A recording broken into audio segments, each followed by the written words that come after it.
to The Geek in Review, the podcast focused on innovative and creative ideas in the legal profession. I'm Marlene Gabauer. And I'm Greg Lambert. So, Marlene, we've got some new music that we twisted Jerry's arm, and actually, it's kind of related because longtime listeners know that our interactions with Jerry David DeSecca are actually through Eve Searles, who works at my law firm. I hired her years ago. I think she was my first hire, and I always told her that we hired her because she had a band, and I thought that was cool. And I just wanted to hire someone cool for the position, but it turned out she's really good. She also happens to be really good at what she does. That's good. Yeah. So I reached out to Eve a couple of weeks ago and told her we were doing this new series, and I kind of went with hat in hand and said, "Hey, can you and Jerry do just a quick intro for this, like a 5-second intro?" And then it took a couple of weeks, but they finally got down into their studio and sent us this. And I know it's a little bit different than our, lots of drum intros going full acoustic, but I absolutely love it. Yeah, I think it was, first of all, thank them, so much for doing this. It's really perfect for this series that we're doing, and I like that they collaborated on it together. I think that's terrific too. It's just right in theme. So So thank you, Eve and Jerry. So we'll be thanking Eve and Jerry at the end of every show. Yes, we will. Okay. So, well, for our Love and Legal Tech feature, we have with us today Priti Saraswat, Legal Tech Consulting Manager at Baker Hostetler, and Ab Saraswat, Chief Revenue Officer at Lupl. So, Priti, welcome to the show. And Thank Ab. you, Greg. And Ab, welcome to the show. I wanted to give them both a chance to not talk over each other. He's just here for the fun. Yeah.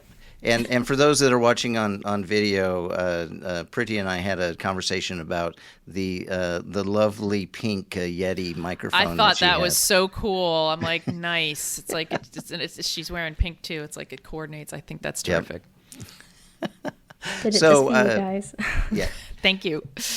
Again, I think everyone that's listened to the show already knows we're pretty much putting a wide definition on legal tech, but I think our guests today kind of fit that bill for legal tech. So, let's jump into the conversation. Priti, let's start with you. Can you tell us a little bit more about what you do in the legal tech industry? Yeah, so I realized my title is probably a bit ominous. Legal Tech Consulting Manager. What does that mean?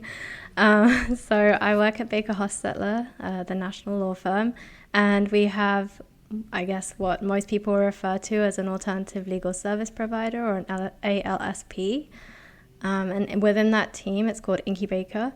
And within that team, I lead our client delivery services. So we provide services to our clients in different areas: privacy, legal operations, incident response. And we are hoping to expand out in those services. But essentially, we provide services to our clients to help them through process improvement, process design, implementations of software, and other things like that. Yeah, and do you work with Catherine Lowry? She's been on the show before. I do. She is my manager and my partner in crime. So yeah. All right. Well. This is going to be great. And Ab, you want to tell us a little bit about what you do? Yeah, absolutely. So my day job is I'm the Chief Revenue Officer for a startup called Lupl, and we are a project management and task management tool aimed for lawyers. So helping lawyers move away from managing their work in the chaos that is Microsoft Word tables, Excel, and Outlook, and giving them a more modern way to basically structure work and just subdue anxiety as much as possible.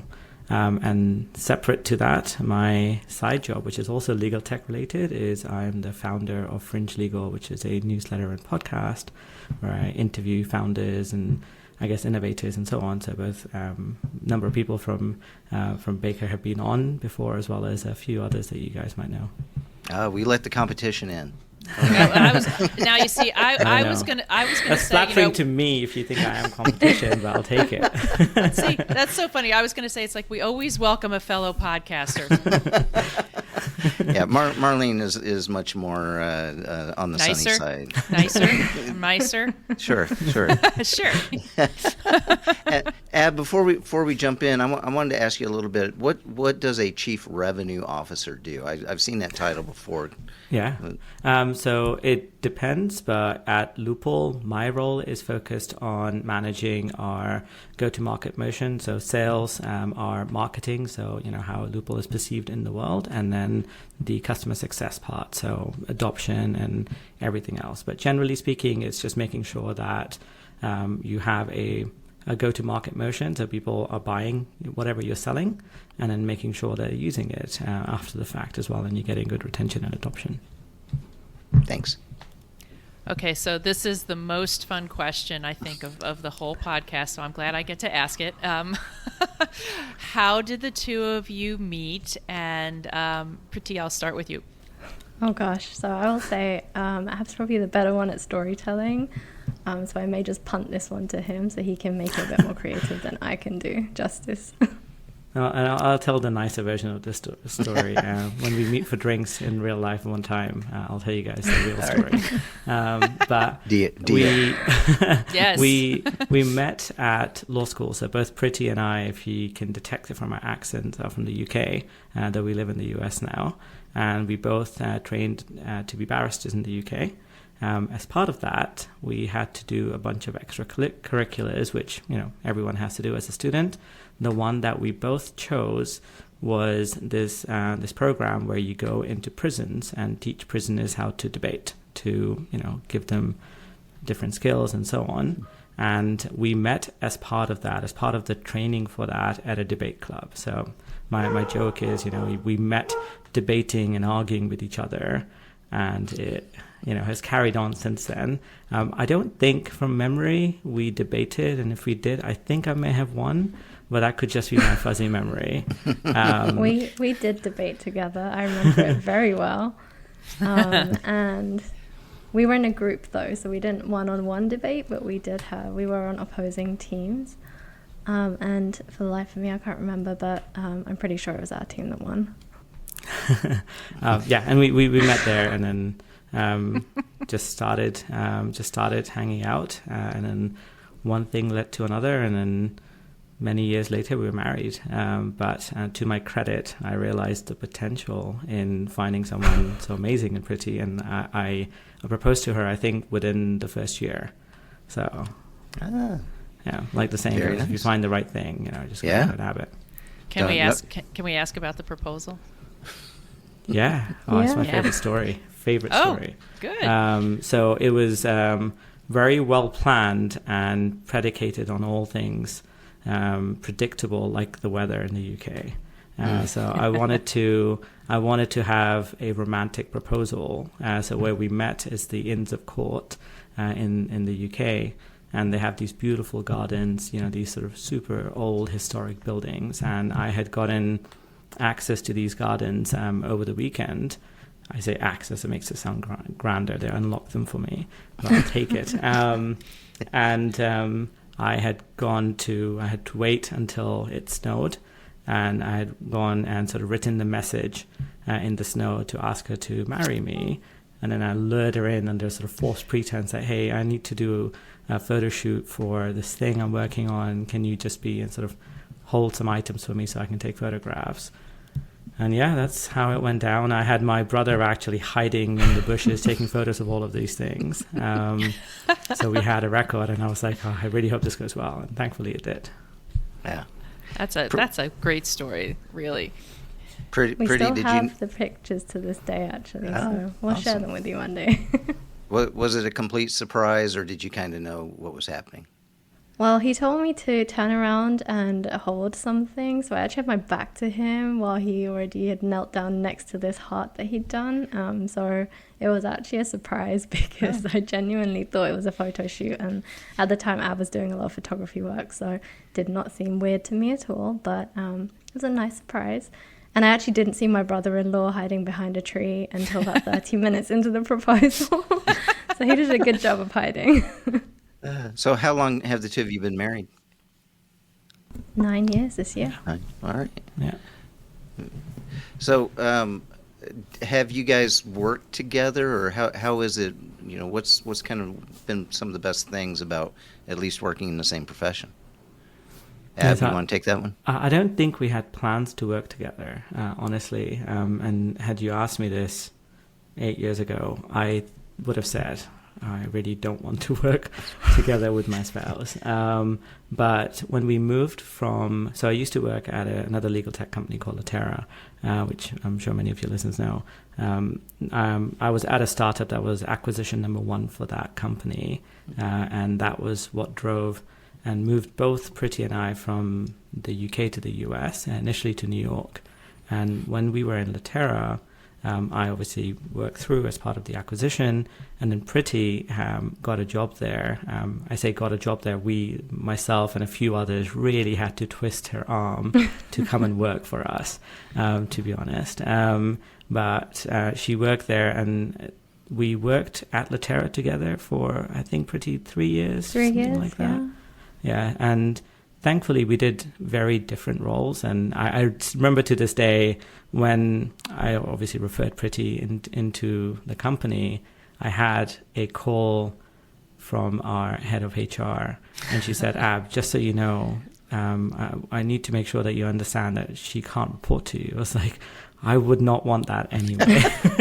So nobody wants that. Yeah, no problems whatsoever. So we worked together in the same place, but we didn't never really sort of work so closely together. In fact, funnily enough, when we were in the office and when we moved to Chicago, most people, I think, didn't even know we were married. So we had the same last name, but people just thought it was a very popular last name, and they did not think we were even related. And we would talk to each other in the office, but everyone just thought we were good friends. So it was actually quite funny. I think maybe 6 months before I left, that's when people came up to us and said, are you guys married? And it was purely because Ab decided to put our wedding picture on his desk, which was a lovely gesture. But it was at that point everyone did a double take, and they were like, isn't that pretty? And he's like, yeah. So they came down. We were in an open plan office, and they came over and they're like, we just saw you on Ab's desk. And I'm like, yeah, sure, that's our wedding picture. We had no idea you guys were even married. So apparently we do professional so well that nobody realizes we're even together. Yeah, well, that's got to be pretty hard to do with social events and holiday parties. Was it kind of a conscious decision, or you didn't even think about it? I don't think we thought about it. We're also very different people. I am much more extroverted than Priti, like probably at least a magnitude difference.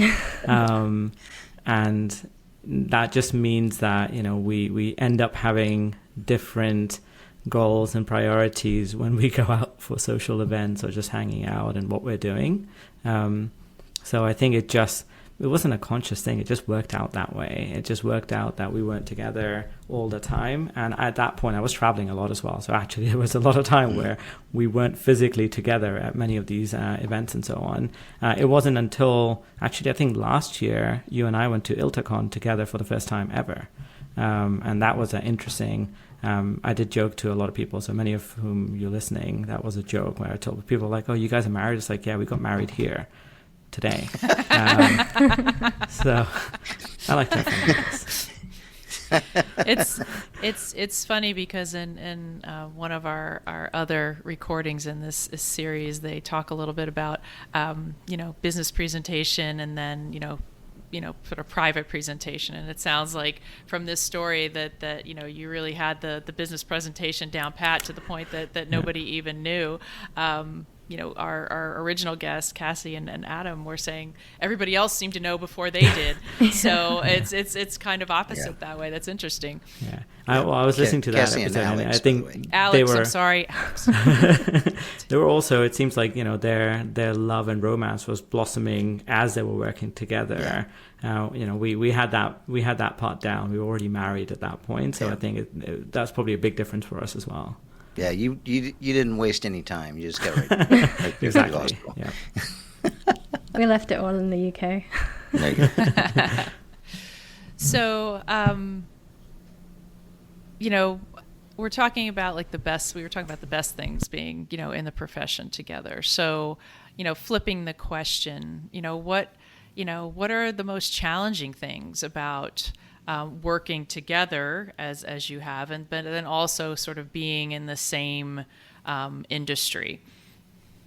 Priti, you can take this one. I think these are going to be different for both of us. I think that probably I'll start with the difficult is, I think the blurred lines. There isn't really any difference. And I think this was probably exacerbated by the pandemic, being at home as well all the time. But really, sometimes we try as much as we can not to talk about work. But essentially, because we're in the same industry, it's harder to do that. So that's what I mean by the blurred lines. There isn't too much difference between professional and personal. And then again, during the pandemic, just because we were in the same space as well, it became even more blurred in that sense. But I think we've tried to make as much of a conscious effort not to talk about it. Definitely when we go on vacations, it's you can't talk about it subject. But at home sometimes we do. And that on the flip side is actually one of the benefits, because sometimes I use Ab as a sounding board, and I don't really have to explain the situation because he's either seen it or been through it, or he just understands because he's in the same industry. So it has its pros and cons, but I think I prefer it, to be fair, because I think just having someone who understands the same challenges sometimes is really good. I think sometimes if they don't, it can cause friction too, because you have to explain it and you're like, you don't really understand, and even when they give you advice, it's not quite hitting the right mark. So I don't have to go through any of that with Ab. And I'll say it's probably not as easy for me because I don't have this sort of off switch even when we're on vacation to be like, okay, let's not talk about work. I am one of those people that we're going to vacation in, let's say, London or something like that. I'm like, oh, maybe let me just contact this firm to see if I can have a meeting with them or have dinner with a client or a friend, because many of them are friends now.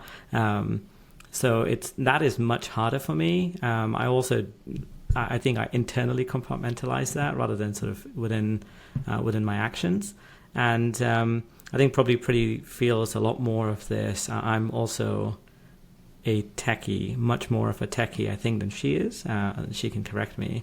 But that means that, especially, as new technologies and LLMs and AI, all this stuff has been happening, unfortunately, she has been the person who gets to just hear about it constantly from me. Constantly. It's never ending. And I think there's been many, many, many occasions to like, no, don't want to hear any more about AI from you today. I'm developing something or playing with something. And so I think those things are just finding a balance there. But all the positives from Priti are definitely there, because I can imagine when we talk to friends and tell them roughly what we do, people are like, legal tech. So is there illegal tech as well? Yeah. I can tell you that is the number one response I get. I'm so glad I don't have to sort of explain any of those details to my partner, right? That's really important. It just makes the whole communication process so much smoother. Yeah, and I probably say not techie. I'll say he's more nerdy about it. So proudly, we're definitely both in nerdy. Tech, obviously, and we have very technical jobs. But yeah, he definitely gets more in the weeds with it, and he's definitely nerds out a lot more than I do. Yeah, Ab are you nerdy or are you geeky? Which do you think you are? I think I'm going to take the nerdy over the geeky, just based on the origins of the word geek. But I can't help myself as well. That's the other problem. I joke a lot with people. It's like, I'm not that technical, and I get a lot of shut the F up responses to that. Because I think compared to most, I over time, when you can start writing your own Python scripts, people sort of dismiss not technical very quickly. Mm-hmm. Yeah. So you were talking about hanging out with friends and working in the legal, not illegal tech industry. So what kind of reaction, like when you go to conferences, like you were talking about ILTA, when you show up and people either figure out or you tell folks that the two of you are married, what kind of reaction do you get from others?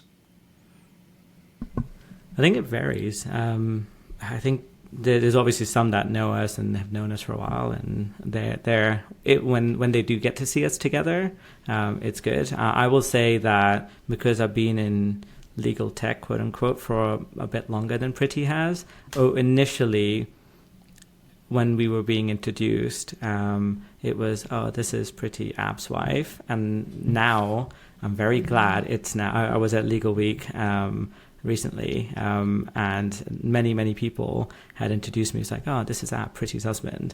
So I'm nice. That helps a lot. I'm so happy for that. But I think people are genuinely surprised, probably also because I play pranks on them, as I mentioned earlier, sometimes, which doesn't help. But generally, I think they're a little bit surprised. But yeah, they see us and people figure it out. I've had a handful of people, in fact, this happened at Legal Week. I'm not going to name the person to not embarrass them. They asked me, it's like, Ab, can I ask you something? Is Priti Saraswat, is she your wife? And I was like, yeah.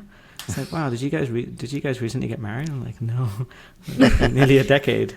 So I think we still hide it well. I don't know. I get different responses. I think mine are, that's really cool. I get more of that's really cool than, I don't know if I could work with my spouse, which I've also heard. But I think most people say it's really cool because, again, from the perspective of understanding the industry and just having someone who sees the same things and has the same challenges, I've just had a lot of people say that's really cool. And I would say probably to the point where we made that people at Litera didn't know that we were necessarily married.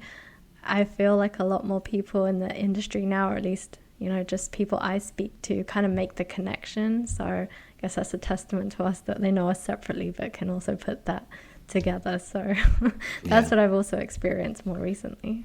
Well, and this podcast will be your 9-year coming out story. So exactly. But in all seriousness, I think for both of us, it's quite important that we have similar roles, but slightly different angles to and approaches to them. That we stand on our own 2 feet in a lot, right? We want to support each other thoroughly.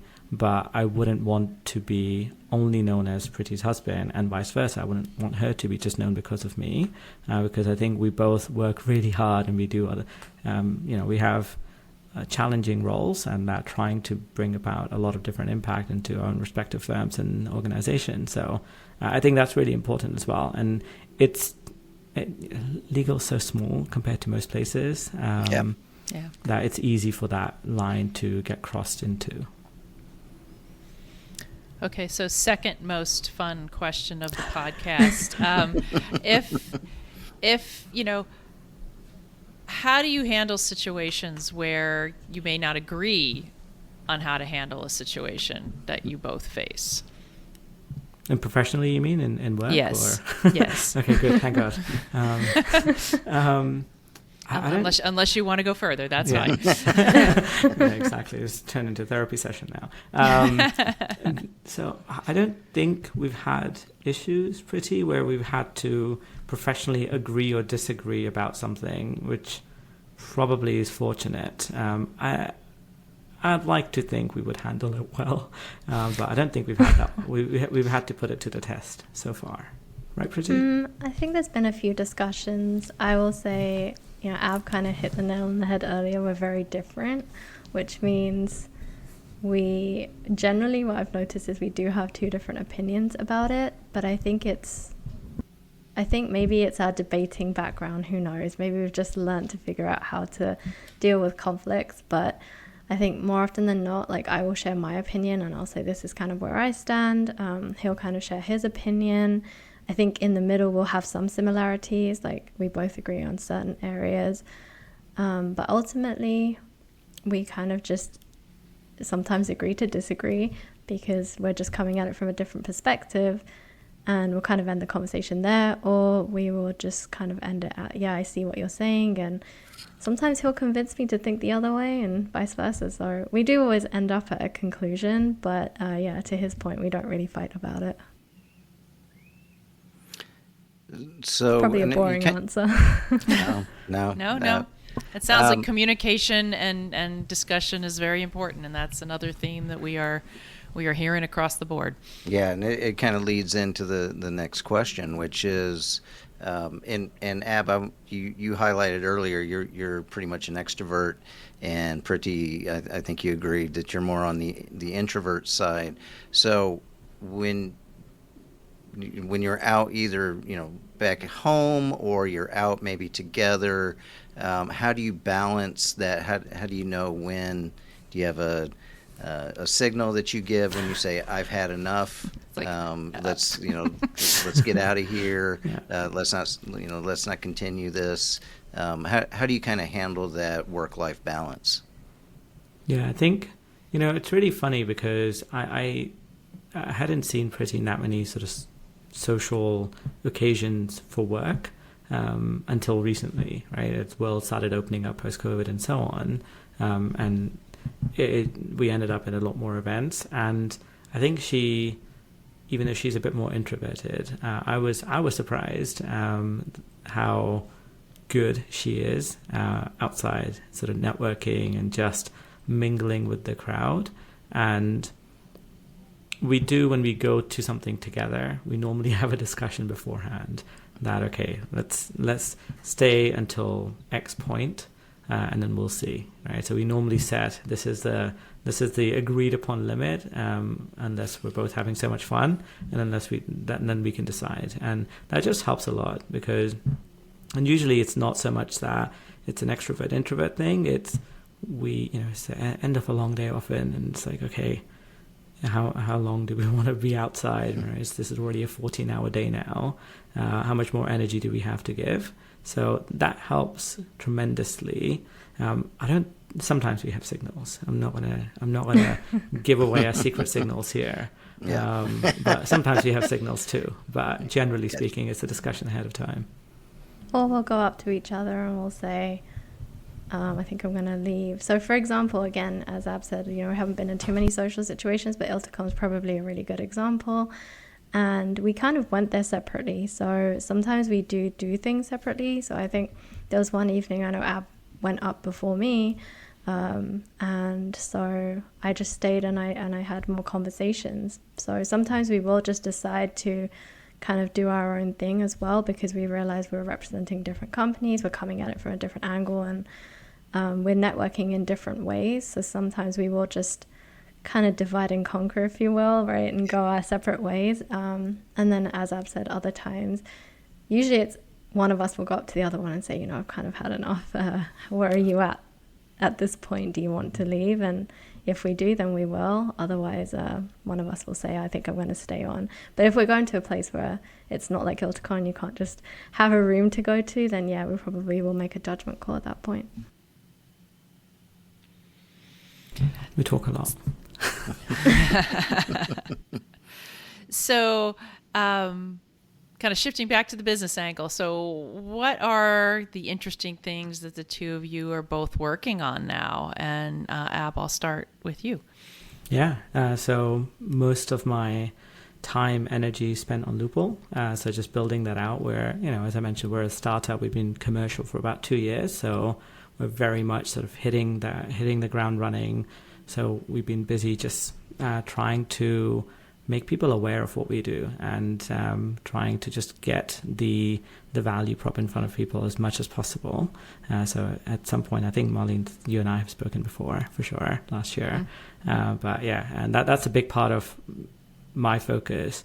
And what little time I have, I then spend tinkering with legal tech, speaking to founders, and just exploring what's out there. So that's just learning a lot, to be honest. I enjoy having conversations like these and just seeing what people are working on and building things every now and then. But no one should ever hire me as a developer, though. That's a big mistake.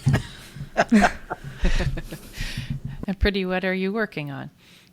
Oh, well, as I mentioned, being part of an ALSP, there's always things moving. I think a lot of work that we do is based on the market. So really whatever's grooving in the market is where we are also creating services for. So more recently, we've done a lot around privacy. For those of you that don't know, privacy regulations just keep on coming, and especially if you're in the US. There's a different state every few months. So yeah, we've been definitely busy over there. And then just really, as I said, anything that's in the industry. So of course, it'd be wrong not to mention Gen AI, obviously those things. And there are other members in my team that work more focused on this area. But yeah, we are kind of just moving with the trends and what's in the market. So kind of helping clients wherever they need that help is the most exciting thing I'm doing that day. Good. Well, it's good to have that flexibility to be able to meet those needs as they change. So in our normal podcast episodes, we ask our crystal ball question, and we've kind of morphed it into, I know we're past Valentine's Day, but we'll still call it the St. Valentine's question. And Priti, I'll throw this to you first. What advice would you give another couple who are considering working in the same field or working together in the same business? You know, what advice would you give? Don't let the devil get you. No, I'm kidding. No, probably communication, as we've kind of established. Actually, probably, I would say I probably really realized this from preparing for this podcast. But I think it sounds like communication is key. I definitely think that you shouldn't be afraid to be in the same industry. It can be quite empowering having your partner be in a similar industry. But I also understand a lot of people don't feel comfortable with that because they want that kind of divide between personal and professional. But I think it's really up to the couple. If you kind of focus on that and you know that that's something that you want to keep divided, then you can work through it. And similarly, if you know that you want to blur the lines a little bit or kind of use that person as a sounding board, then you can do that as well. So as long as the two of you know where to find that balance, I definitely don't think anyone should be afraid. And there are definitely positives to having your partner be in the same industry for sure. Cool. Ab, what about you?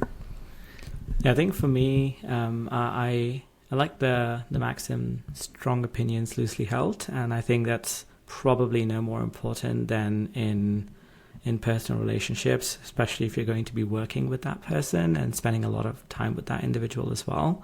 And that just means that you're able to sort of go in, put your case forward, and but at least have an open mind enough that you might sort of leave the door. And I think that's, for us, we don't work directly together, but we're in the same house. We're a room apart right now. And it's important that we can sort of go in and say, okay, this is what my position is. And actually being very explicit sometimes, just saying, look, I just need to vent, or I just need to be able to share something or get feedback, rather than, okay, I'm going to tell you something. Tell me what you think. Sometimes I frankly don't care what somebody else thinks. I just need to get it off my chest, and I want to trust someone to be able to do that. And it's challenging, especially because we're not ever sharing anything that's sensitive, confidential, and sort of something we're not able to share. But we can still talk about the situation because there's not too many people. As I mentioned, if I try and talk to a lot of people who are outside of industry, they don't really understand, and some of the nuances don't quite make sense. So just having that person to go to makes a big difference. But you got to go in there with an open mind most of the time. Awesome. Well, Ab and Priti Saraswat, I want to thank you both for coming on the Geek in Review and sharing your love and legal tech story. Thank you very much. Thanks for having us. Thanks. And of course, thanks to all of you, our listeners, for taking the time to listen to the Geek in Review podcast. If you enjoyed the show, share it with a colleague. We'd love to hear from you, so reach out to us on social media. I can be found on LinkedIn or on X at GayBauerM and on Threads at mGayBauer66. And I can be reached on LinkedIn, or you can find me on X at Glambert, or Threads at GlambertPod. And what? I know we have to give credit. And no. Ab and Priti. Sorry. I'm jumping ahead. I'm so excited about the music. We've only been doing this for 6 years. We're still learning. So sorry. We are a podcast startup. So Ab, if somebody wanted to learn more about you or Lupl, where be a good place to look. Yeah, if you want to connect with me, LinkedIn is the best place. You can search for Ab Saraswat, you'll find me. And if you want to learn more about Lupl, lupl.com, lupl.com is the best place. And Priti, how about you? Again, LinkedIn. You can find me under Priti Saraswat. I'm the one with the bright green background, so you can't miss me on LinkedIn. It's a great background. Thank you. Or at bakerlaw.com. You can also find me under the professional section under Priti Saraswat. And we want to thank Eve Searles and Jerry David DeSica for our music. Yeah, thanks, Eve and Jerry. All right, thanks, everyone. Thank you. Love and